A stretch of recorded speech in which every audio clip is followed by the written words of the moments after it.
Heute geht es bei FreeStyleMova mal nicht um den Baufortschritt auf meiner Anlage, sondern um ein Thema, das auf fast jeder Modelleisenbahnanlage eine große Rolle spielt: Signale. Um genau zu sein, geht es um die neuen DB Premium Signale von Schneider Modellbahnzubehör, die mir für dieses Video freundlicherweise zur Verfügung gestellt wurden. Besonders interessant ist hier zum einen das USB-C Steckfußsystem, mit dem sich die Signale bei Bedarf einfach ein- und ausstecken lassen, etwa wenn auf der Anlage Reinigungsarbeiten oder Umbauten anstehen, ohne dass man an der festen Verkabelung etwas ändern muss. Zum anderen überzeugt die sehr filigrane Ausführung, die für eine extrem realistische Wirkung sorgt. In diesem Video schauen wir uns außerdem an, wie der Einbau in die Anlage funktioniert, sowie den Anschluss und Betrieb dieser Signale. Ich würde sagen, wir starten direkt mit dem Unboxing und schauen uns an, was überhaupt in dieser Metallbox steckt.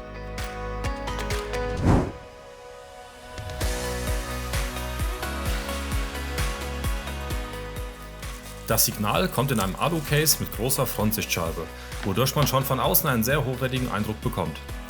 Öffnet man das Ganze, sind die einzelnen Signalkomponenten sicher im Schaumstoff eingebettet und dadurch optimal vor Beschädigungen geschützt.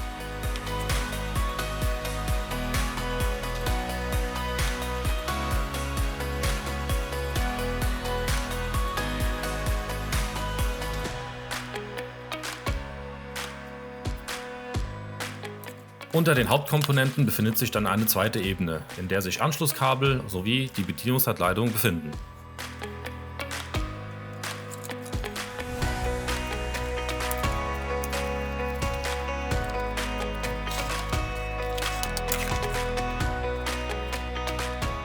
Hier sehen wir das Signal nochmal aus nächster Nähe und man erkennt sofort die hochwertige Verarbeitung.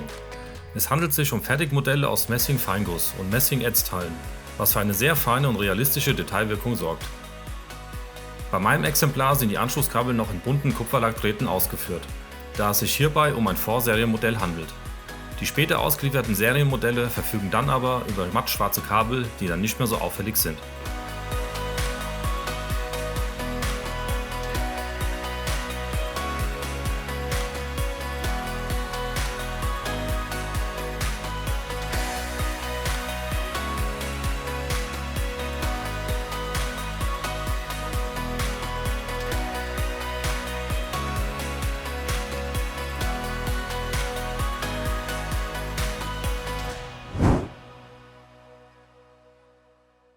Kommen wir jetzt zur Montage der Signale auf meiner Anlage. Wie in der Anleitung schon beschrieben, ist dies in 4 einfachen Schritten schnell erledigt. Die Besonderheit aber an meiner Anlage ist, dass ich hier erst noch alte Signale ausbaue, bevor ich dann mit der Montage der neuen beginnen kann. Nachdem das Signal ausgebaut wurde, nehme ich mir den Stecksockel und tue ihn kopfüber an die gewünschte Position halten, um zu prüfen, ob es grob passen würde. Wie in der Anleitung schon zu sehen ist, ist es jetzt nötig, ein mindestens 14 mm großes Loch zu bohren.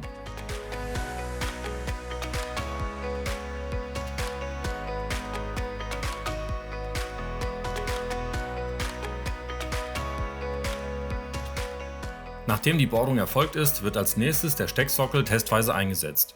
Dabei wird kurz kontrolliert, ob wie in meinem Beispiel das Signal nicht auf irgendwelchen Kabelschächten oder sonstigem aufliegt. Im Anschluss wird damit begonnen, den Bereich rund um die Bohrung vorsichtig anzupassen, damit der Sockel später bündig auf der Anlagenplatte aufliegt. Dafür kommen ein Schraubenzieher und ein Cuttermesser zum Einsatz, mit denen das Material Stück für Stück entfernt wird. Wichtig ist dabei, langsam und kontrolliert zu arbeiten, bis der Signalsockel sauber und plan auf der Oberfläche aufliegt. Nachdem alles geprüft wurde und das Signal sauber und waagerecht in der Bohrung sitzt, kann es nun festgeklebt werden. Hierfür verwende ich handelsüblichen Holzleim. Alternativ können aber auch 4 feine Nägel genommen werden, um den Signalsockel zu befestigen.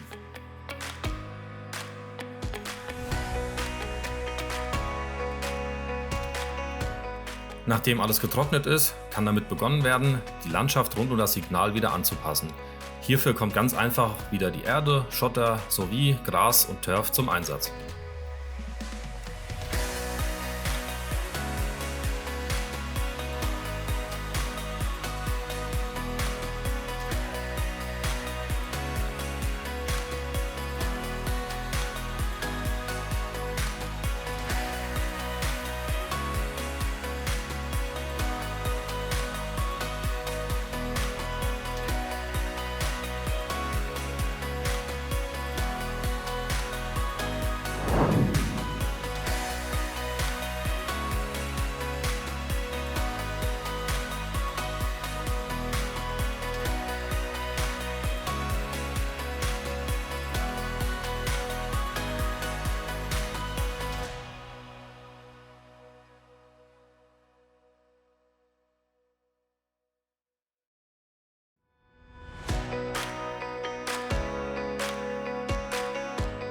Bei meinem Vorserienmodell war der Blindstopfen, der in die Fassung gesteckt wird, noch relativ locker. Deswegen habe ich sicherheitshalber vor dem Einsatz mit dem Staubsauger diesen entfernt und anschließend dann wieder eingesteckt.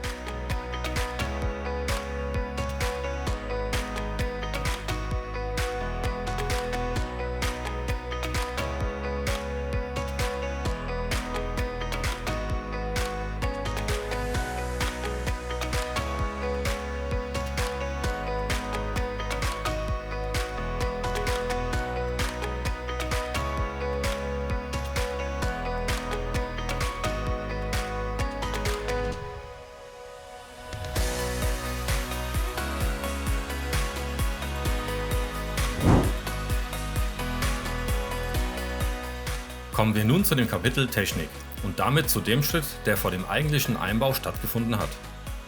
Ich habe das Signal bereits zuvor auf meiner Werkbank an einen Q-Decoder angeschlossen, was mit Hilfe des Anschlussplans in der Bedienungsanleitung kein Problem war.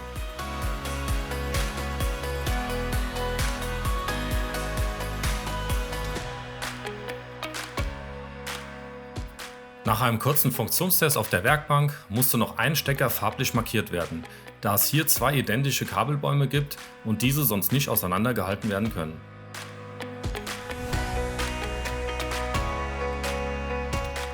Dann wurden die Kabelbäume noch ein wenig sortiert und aufgeräumt und die Montage unter der Anlage konnte beginnen. Hier war es jetzt nur nötig, die Kabel in die passenden Buchsen einzustecken, alles sauber zu verlegen und dann konnte alles wieder am Q-Decoder angeschlossen werden.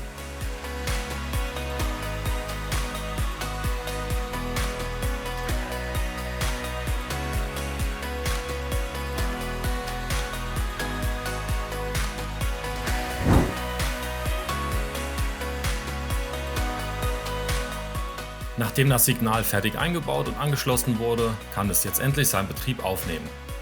Hier seht ihr nun einige mögliche Signalbilder, die das Einfach-Hauptsignal mit Vorsignal schalten kann.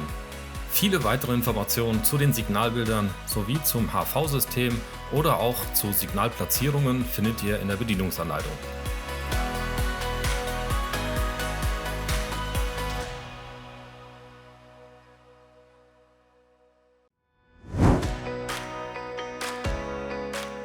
Insgesamt machen die Signale von Schneider einen sehr hochwertigen Eindruck, sowohl in der Verarbeitung als auch in der sehr filigranen Ausführung.